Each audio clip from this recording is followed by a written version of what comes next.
On a planet far away from the familiar stars of human space, life was unlike anything anyone could imagine.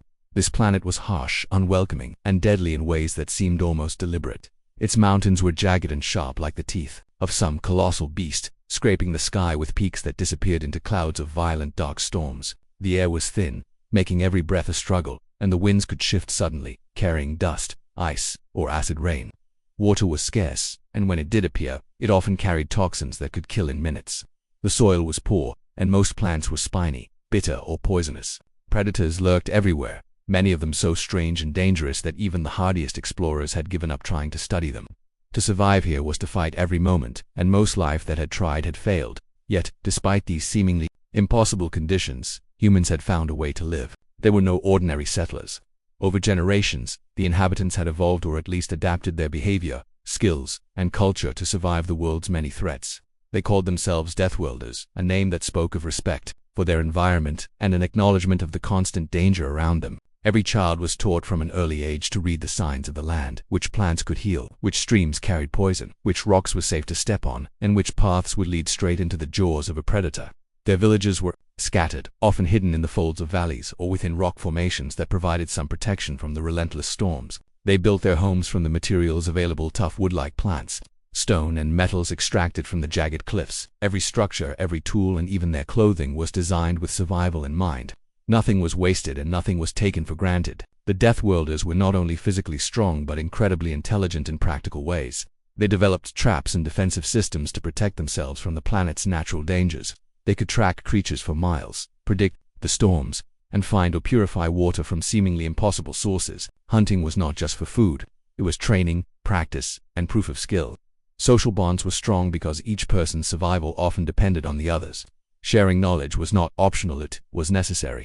Every adult carried a part of the community's collective wisdom, and every mistake was remembered so that the next generation would not repeat it. To outsiders, these humans might have seemed wild, primitive, or even reckless, but on this planet, they were perfect examples of adaptation and resilience. Far above the planet, in the dark reaches of space, an alien species had been observing the galaxy for centuries. They were advanced, technologically superior, and confident that nothing in the universe could truly challenge them.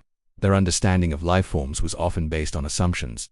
They expected primitive planets to have fragile life, easy to manipulate or conquer. When their instruments detected a faint SOS signal from this particular planet, they were intrigued. The signal was weak, irregular, almost as if the planet itself resisted communication.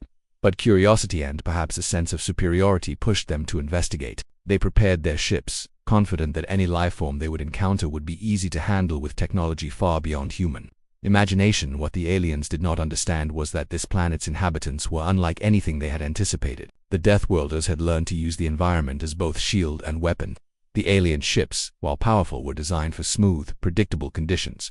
Storms, jagged terrain, and the planet's magnetic fields interfered with their sensors and navigation. The SOS signal itself had been triggered not out of desperation, but as part of a calculated strategy by the humans, and invitation that was both a challenge and a test. The aliens believed they were coming to a simple rescue scenario, but in reality, they were entering a world that had been shaped by millions of years of survival against impossible odds, and the humans who lived there were the ultimate product of that world. The Deathworlders themselves were aware of the approaching alien presence before the ships even landed. They had long-range observation posts and a network of scouts trained to detect any irregularity in the skies or the planets. Natural patterns. When the SOS signal was sent, it was partly a lure, a way to draw attention to the planet on their own terms. The humans watched the approaching ships silently, understanding that these newcomers might be dangerous. They discussed strategies, shared knowledge about the aliens' possible strengths and weaknesses, and prepared their defenses using methods honed over generations. Every person had a role to play, every skill counted, and the success of their society depended on coordinated action. To the Deathworlders, survival was never left to chance. The alien approach was as majestic as it was ominous. Ships of enormous size broke through the planet's atmosphere, their hulls glinting in the dim sunlight that filtered through clouds. To anyone watching from the ground, it might have seemed like the planet was under siege by gods of metal and fire. Yet the humans were not intimidated. They had survived storms that could tear apart mountains, predators that could crush bones with a single strike, and poisonous lands that would kill the unprepared. Their confidence came from experience and understanding, not arrogance. They moved like shadows, silently coordinating and preparing for whatever might come. To them, this was another challenge, another opponent to test their ingenuity and strength. The first contact between the Deathworlders and the aliens was cautious. The humans did not rush into confrontation. Instead, they observed, calculated, and learned about the visitors' behavior. They noted how the aliens moved, how their machines, functioned, and how they responded to environmental stress. Every detail mattered. Even a single misstep could be fatal.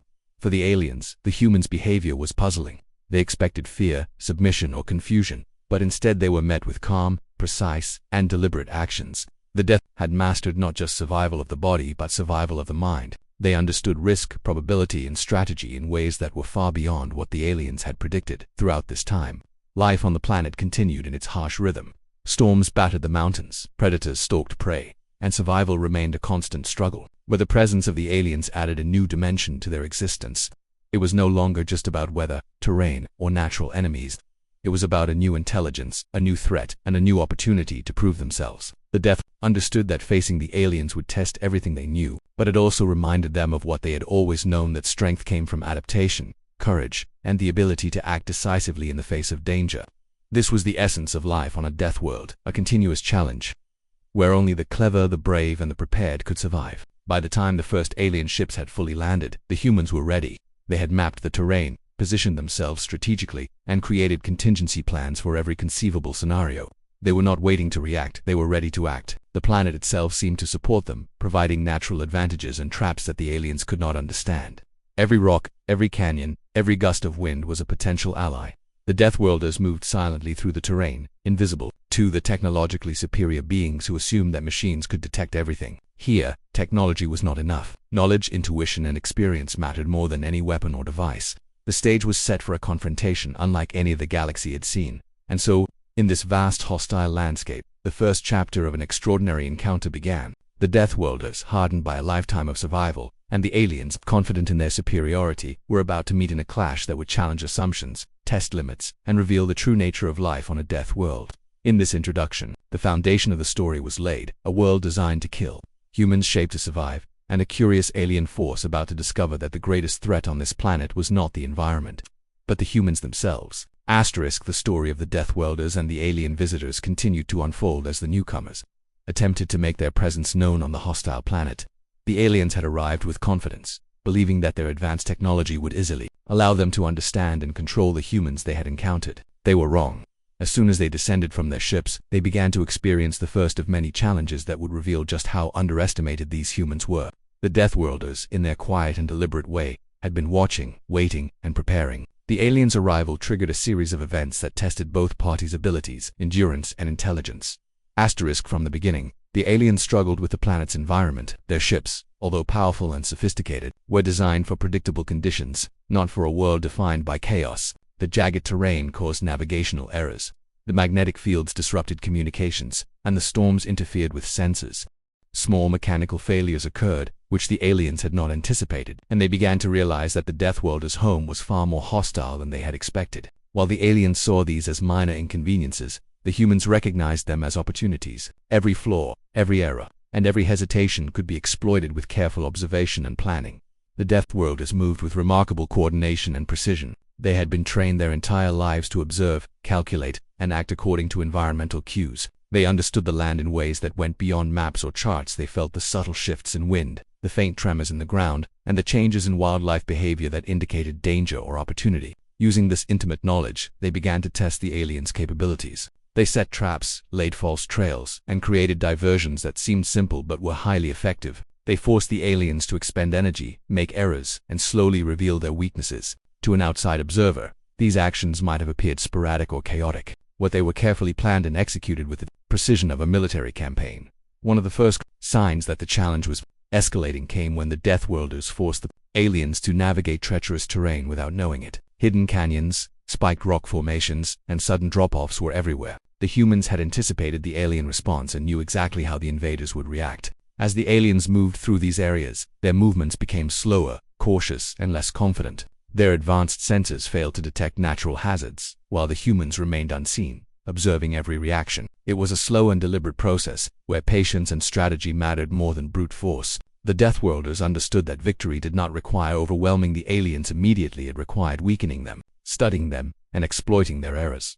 The alien crew also struggled to understand the humans themselves. Unlike predictable wildlife, the Deathworlders were intelligent, adaptable, and quick to react. They did not behave in ways that were expected by beings used to relying on technology and pre-programmed assumptions. The humans' ability to anticipate, improvise, and manipulate the environment challenged the aliens' sense of superiority. The invaders were confronted with a new type of opponent, one that could read the battlefield, predict responses, and adapt faster than their machinery could adjust. Every small encounter, every failed attempt to corner or trap a human, added to the aliens' growing frustration and uncertainty. The Deathworlders also employed psychological tactics to test the aliens' patience and decision. They used illusions, sounds, and movements to create the impression of numbers or forces greater than reality. Shadows moving across cliffs, false footprints, and sounds mimicking larger creatures made the aliens cautious.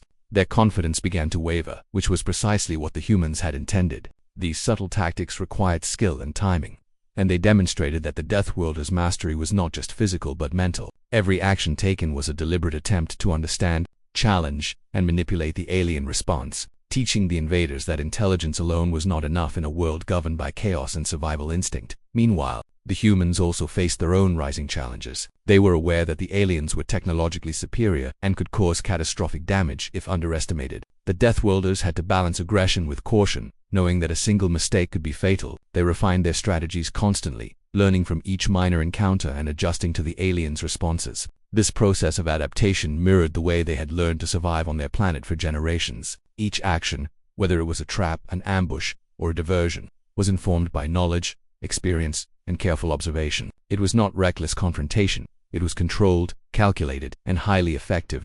As time went on, small skirmishes began to escalate. The Deathworlders discovered that the aliens' reliance on advanced tools created vulnerabilities. Machines could be disrupted, sensors jammed, and supply lines sabotaged with clever use of the environment. Even minor interventions could cause the aliens to lose coordination and waste resources. These discoveries gave the humans confidence, and they began to push boundaries further. They tested the aliens' limits, observing how they adapted to failure and learning the patterns of their movements. What began as cautious observation evolved into a calculated game of endurance and strategy, where the Deathworlders held the advantage of intimate knowledge of every hill, rock, and storm. The aliens, despite their technology, were forced into improvisation. They encountered obstacles that could not be solved with their machines alone. They began to understand that their assumptions about intelligence and survival were incomplete. They faced a sobering realization that these humans had survived and thrived in an environment specifically designed to kill anything weaker. Each minor failure caused tension among their ranks, coordination became difficult, and the confidence that had marked their arrival began to erode. What they had thought would be a simple mission had transformed into a series of complex challenges that tested their understanding, patience, and ability to adapt. Throughout all this, the Deathworlders remained calm, deliberate, and highly organized. They moved silently, striking only when the timing was perfect. They understood that success would come not from direct confrontation but from understanding and exploiting the weaknesses of their opponents. Every decision was measured, every action purposeful. The planet itself seemed to work with them, as if the harsh winds, jagged rocks, and dangerous wildlife were allies in the human strategy. The Deathworlders had learned over generations that survival required cooperation, intelligence, and the courage to take calculated risks. This philosophy now extended to their interactions with the alien visitors, showing that adaptation was not only about surviving nature but also overcoming new and unexpected threats. The rising challenge continued to escalate as both sides learned from each other. The humans refined their tactics, introducing increasingly sophisticated traps and strategies. They used every aspect of the environment to their advantage, turning the planet into a living ally. The aliens, in turn, adapted slowly but were always one step behind. Their technological advantages could not compensate for their lack of understanding of the terrain or the humans' behavior. Each day brought new challenges, new tests of endurance, and new opportunities for the Deathworlders to demonstrate their resilience. What had started as a curious encounter had become a true contest of skill, intelligence, and willpower. By the end of this period, the stage was set for an inevitable escalation. Both the humans and the aliens had tested each other's capabilities, and the tension between them had reached a point where minor skirmishes could escalate into major confrontations. The Deathworlders had proven that they could exploit weaknesses, manipulate the environment, and maintain a strategic advantage. The aliens had begun to recognize that brute force and technology alone would not guarantee success. The challenge had grown in intensity, complexity, and stakes, setting the stage for the critical moments that would follow. Each side was aware that the next encounter could decide the outcome of the struggle and reveal who truly held power on this death world. The humans, confident and adaptive, prepared for the inevitable confrontation, while the aliens, frustrated and wary, began to question their assumptions, realizing that they were no longer in control. The tension that had been quietly building on the jagged unforgiving planet now erupted into full-scale confrontation. The aliens, having underestimated the Deathworlders from the beginning, were forced to recognize the humans as not just resilient survivors but as formidable opponents, capable of outthinking and outmaneuvering them. Each moment of hesitation, every miscalculation, allowed the humans to tighten their control of the terrain, exploit weaknesses, and turn the environment itself into a weapon. The stakes could not have been higher, and both sides were pushed to their absolute limits in ways that tested not only their strengths in technology but their very understanding of survival. The first major escalation came when the aliens attempted to enforce a direct landing in one of the largest human settlements. They believed that their superior firepower and technology would overwhelm the humans quickly. The settlement, however, had been built with survival in mind, and its design turned the humans' intimate knowledge of the terrain into a tactical advantage. Narrow passageways, hidden vantage points, and booby traps meant that the aliens could not use their full machinery effectively. They moved cautiously, their advanced senses failing to detect the subtle, human-engineered signals that marked danger zones. Meanwhile, the humans watched silently, calculating each move. For the first time, the aliens felt the strain of being outmaneuvered, and frustration began to grow among their ranks. The Deathworlders' strategy was not simply defensive. They used the settlement and surrounding areas to conduct precise strikes, ambushes, and maneuvers that disoriented the invaders. Small teams of humans would appear where the aliens least expected them, then vanish into the cliffs, caves, or storms that were their home. These attacks were designed to create confusion and erode the confidence of the alien forces, forcing them to expend energy and resources. Each encounter provided new data for the humans, helping them refine tactics and learn how the aliens responded under pressure. By combining intimate knowledge of the environment with quick decisions, the humans transformed a defensive situation into an increasingly controlled battlefield. One of the most critical moments occurred in a canyon system riddled with jagged rocks and shifting debris. The aliens had chosen to force their way through, expecting to push the humans into submission. The Deathworlders had anticipated this and set up a network of traps, obstacles, and misleading paths. The aliens' machines became entangled, their communications jammed, and they struggled to navigate the treacherous terrain. What seemed like a narrow corridor turned into a labyrinth that the humans understood instinctively. Every step the aliens took brought them closer to potential disaster. The humans, observing from hidden positions, guided the flow of movement subtly, ensuring that the aliens would encounter danger without realizing the extent of the control being exerted over them. By turning the environment against their invaders, the humans demonstrated not only physical skill but remarkable strategic intelligence. As the conflict intensified, the aliens' initial confidence crumbled. Their superior weapons and machines, which had seemed unstoppable, were increasingly neutralized by environmental factors and the humans' ingenuity. Storms disrupted energy fields, rocks crushed or blocked critical equipment, and wildlife used as an unpredictable factor by the humans attacked at precisely the wrong moments. The aliens were forced to improvise constantly, but the Deathworlders were always one step ahead. Each alien action was anticipated and countered. Every offensive maneuver met with carefully measured resistance that relied on instinct, experience, and planning rather than sheer force. For the first time, the invaders faced the possibility of genuine defeat, a humbling and frightening realization. The Deathworlders' ability to exploit psychological pressure became increasingly evident. The aliens began to perceive threats that were not real, driven by the humans' mastery of misdirection. Sounds from hidden directions, shadows moving through storm clouds, and sudden unexpected attacks created a sense of uncertainty. Even the most advanced alien sensors could not separate illusion from reality in this chaotic environment. The humans had learned that fear and hesitation were as powerful as any weapon. By forcing the aliens to doubt their perceptions and second-guess their decisions, they gained a profound advantage,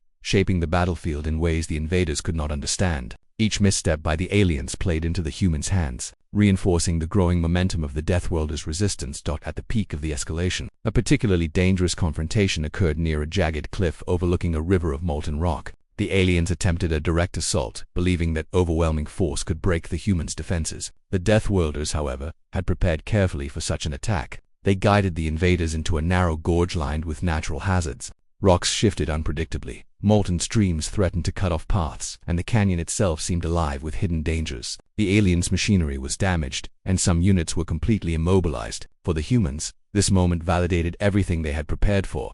Knowledge of the terrain, careful planning, and the ability to anticipate the alien response could achieve results far beyond brute force alone. It was a decisive demonstration of the humans' mastery of their world and the extent to which they could turn danger into advantage.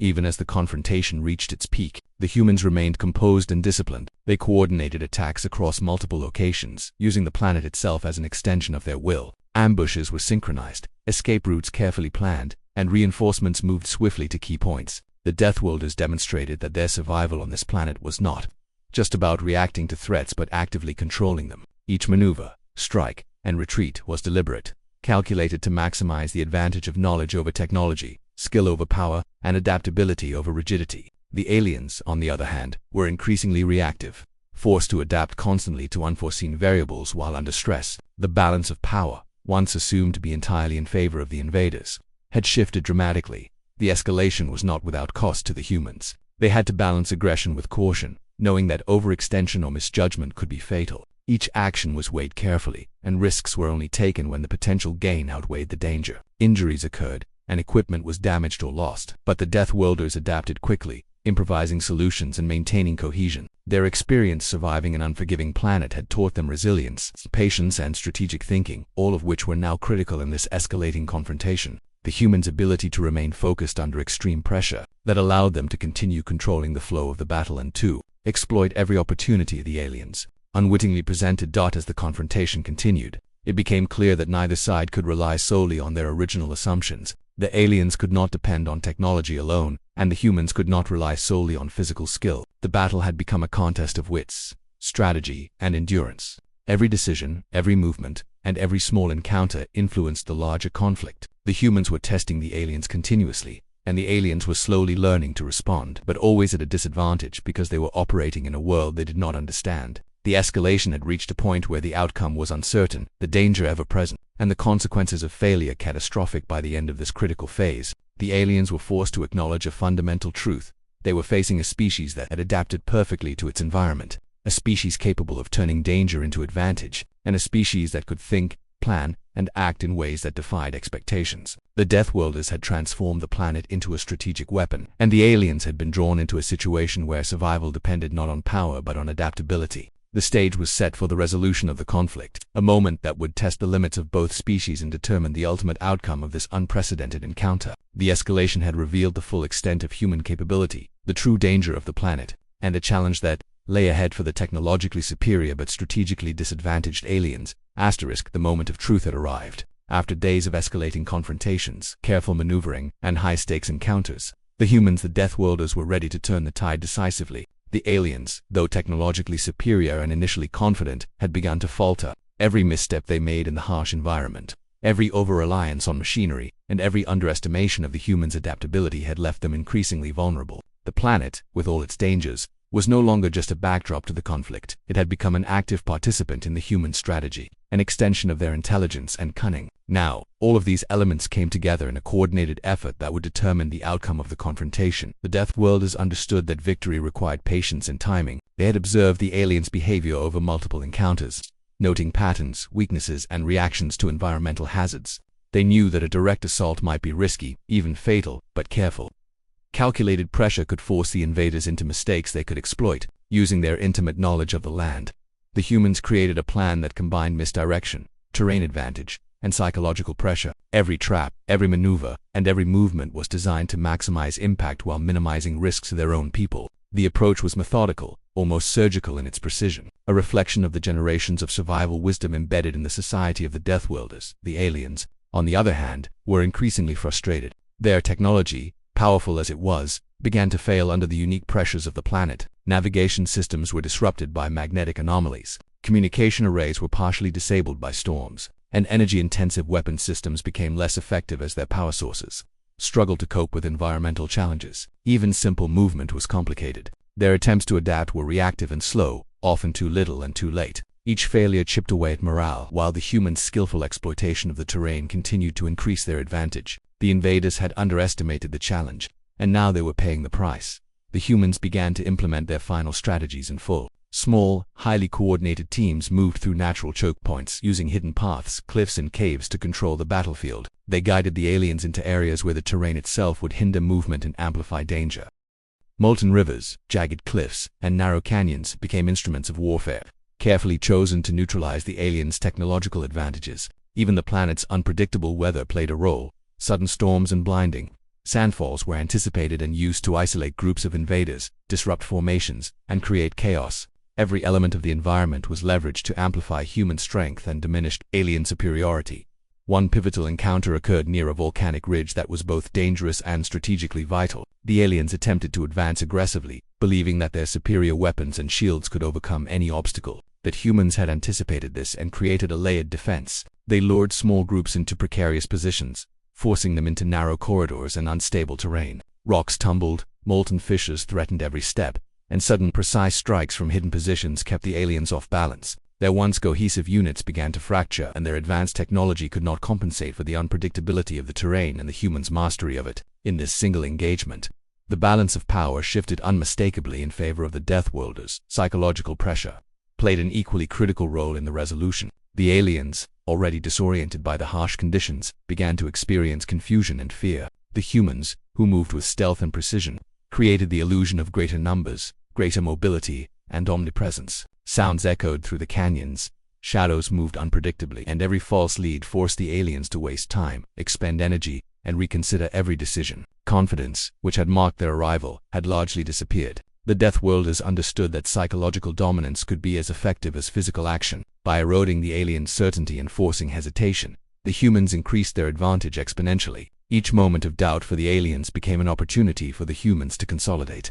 Coordination among the Deathworlders was remarkable. Communication was subtle but effective. Hand signals, light flashes, and carefully planned sound cues allowed teams to synchronize attacks across large areas without revealing their positions. Even in the face of alien technology designed to intercept communications, the humans maintained an operational advantage. They had learned long ago that survival depended on teamwork, trust, and clear signaling under extreme conditions. This ability to coordinate across vast and dangerous terrain gave them a decisive edge in the final stages of the confrontation. They could strike simultaneously in multiple locations, trap opponents, and execute complex maneuvers that the aliens could not predict or counter effectively. As the conflict reached its climax, the aliens' options narrowed dangerously. Attempts to regroup or launch counterattacks were hampered by terrain and by the humans' continual pressure. Energy reserves were dwindling, and equipment was damaged. The invaders had begun to understand, perhaps too late, that technology alone could not secure victory in a world designed for survival, where intelligence, experience, and adaptability ruled. Every advance was met with resistance, every maneuver anticipated, and every threat neutralized. The Deathworlders, patient and resilient, had transformed the alien force from a confident invader into a desperate and reactive opponent.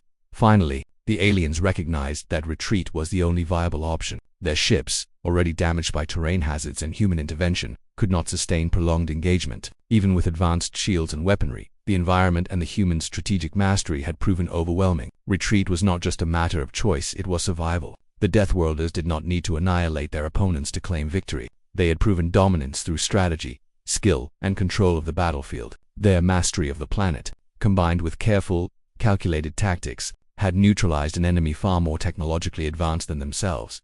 In the aftermath of the final engagements, the humans consolidated their control. They repaired any damage within their settlements, reinforced strategic locations, and ensured that no alien presence remained threatening. Lessons learned from each encounter were recorded, strategies refined, and future precautions strengthened. The planet itself seemed almost to acknowledge the humans' victory. The storms, wildlife, and terrain, previously unpredictable and dangerous, had been harnessed to protect and empower them. The confrontation had tested their skills, endurance, and intelligence, and in every sense, the Deathworlders had emerged victorious not through superior technology but through preparation, adaptability, and deep understanding of their world. The resolution was also a moment of reflection for the humans. They realized that the confrontation had not only been a battle against alien invaders, but also a reaffirmation of their resilience and capability. The planet's challenges had shaped them for this very moment, and their ability to survive and thrive under extreme conditions had proven decisive. The encounter reinforced the values that had guided their society for generations: knowledge, adaptability, courage, and cooperation. It was a victory of skill, strategy, and instinct, demonstrating that survival on a death world required not just strength, but intelligence, foresight, and harmony with the environment. The aliens' retreat marked the end of this immediate crisis but left a lasting impression on both species. The humans had demonstrated that even the most technologically advanced forces could be outmaneuvered through skill, planning, and mastery of the environment. For the Deathworlders, the experience strengthened their identity and confidence, confirming the effectiveness of their way of life. For the aliens, it was a humbling lesson. Intelligence and technology are not sufficient to guarantee dominance in the universe, especially against beings perfectly adapted to their homeworld. The resolution of the conflict was not merely about survival or victory. It was a profound demonstration of the power of adaptation, strategy, and resilience in the face of seemingly insurmountable odds. By the end of this phase, The Deathworlders had solidified their dominance and ensured that their planet remained secure. The aliens had been repelled, humbled, and forced to reconsider their assumptions about life, intelligence, and survival. The humans' careful, deliberate, and highly skilled approach had ensured victory, showing that preparation, understanding, and strategic use of the environment were more powerful than raw technology or brute force. The planet, dangerous and unpredictable, had become an ally in their triumph. The resolution of this confrontation marked a defining moment in the story of the Deathworlders' demonstration that, even in the harshest conditions, intelligence, adaptability, and courage could overcome seemingly unbeatable odds. After the aliens retreated, the Deathworlders were left to assess what had happened and understand the impact of the confrontation.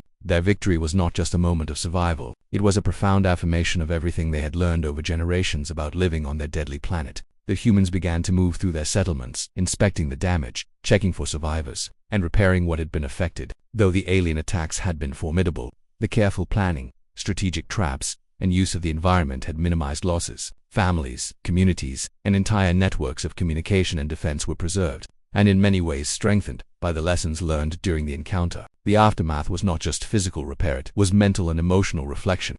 As the Deathworlders considered the scale of what they had achieved, the first days after the battle were quiet but tense. Even though the immediate threat had passed, the humans remained vigilant, understanding that the galaxy was vast and unpredictable. They knew that other alien forces might eventually arrive, possibly learning from the mistakes of the retreating invaders. The experience had sharpened their awareness and their instincts. They began documenting every observation about the aliens' technology, behavior, and strategies, analyzing what had worked and what could be improved. Knowledge had always been a tool for survival, but now it was also a shield against future threats.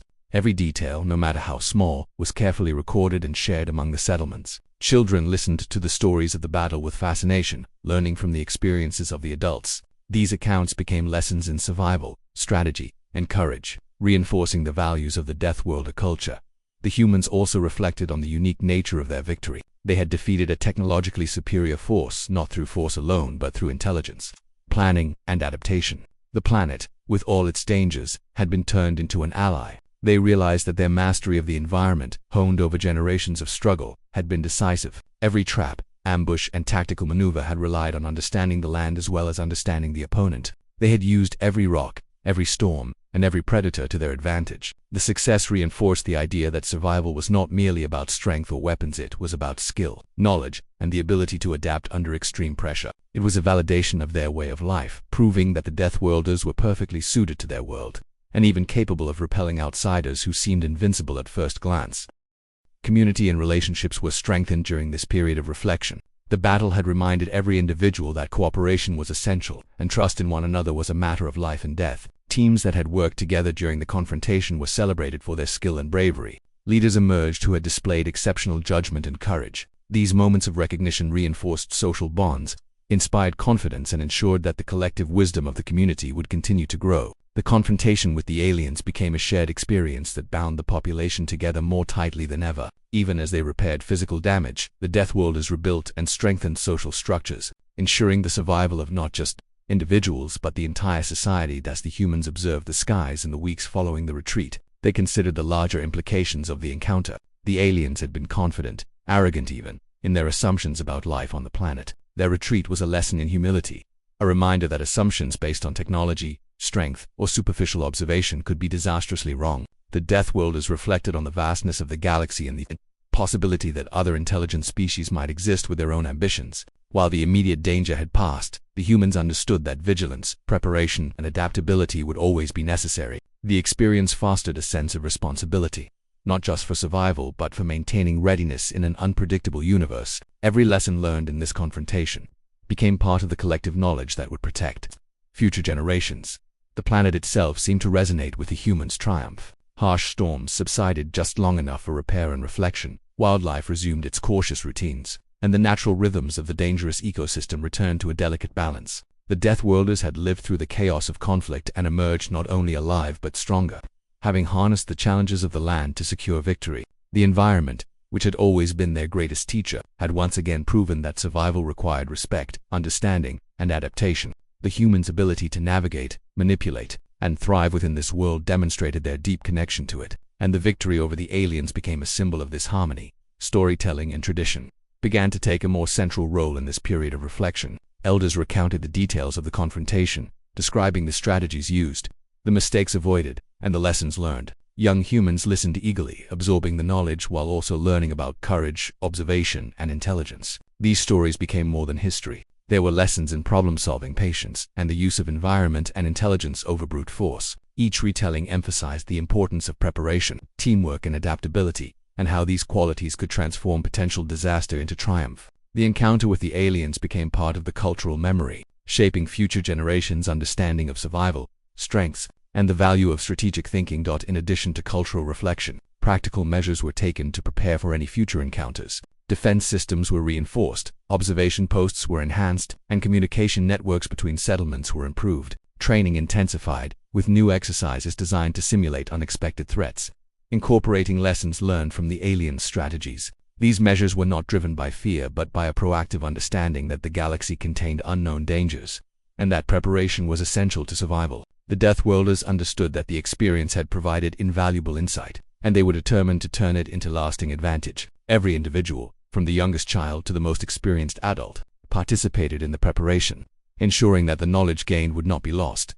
The humans also considered the moral and philosophical aspects of the encounter. They reflected on what it meant to survive in a universe filled with potential threats and how their resilience and intelligence had allowed them not only to endure but to triumph. The confrontation had tested their courage, resourcefulness, and unity, proving that survival required a combination of physical strength, mental acuity, and ethical responsibility. They realized that their actions had not only ensured their own safety but had set a precedent for how intelligent life could respond to external threats while respecting the environment. The experience was as much a lesson in ethics and understanding as it was a demonstration of tactical and physical skill. Far above the planet, the aliens regrouped, and the Deathworlders considered the broader implications of the encounter. The retreat of the technologically superior invaders proved that assumptions about superiority were dangerous and that intelligence and adaptability could triumph over raw power. The humans' victory became a symbol, both within their own society and potentially for other civilizations, that strength was it was not just about weapons or technology but about knowledge,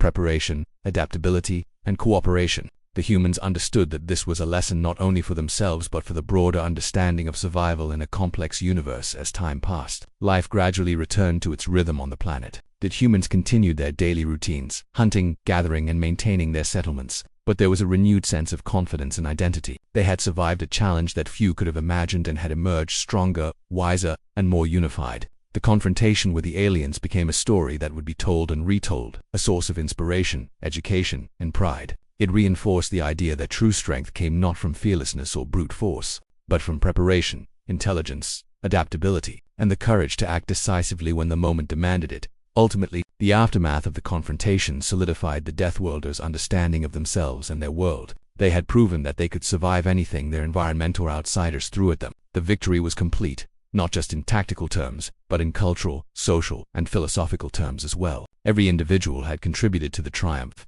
Every lesson learned was recorded for the future, and the planet itself had become a testament to their resilience. The Deathworlders had confronted a superior force, faced extreme danger, and emerged victorious. The experience transformed their society, strengthened their culture, and reaffirmed the fundamental truth of their existence. Survival, mastery, and wisdom are inseparable, and the harshest challenges often bring out the greatest strengths.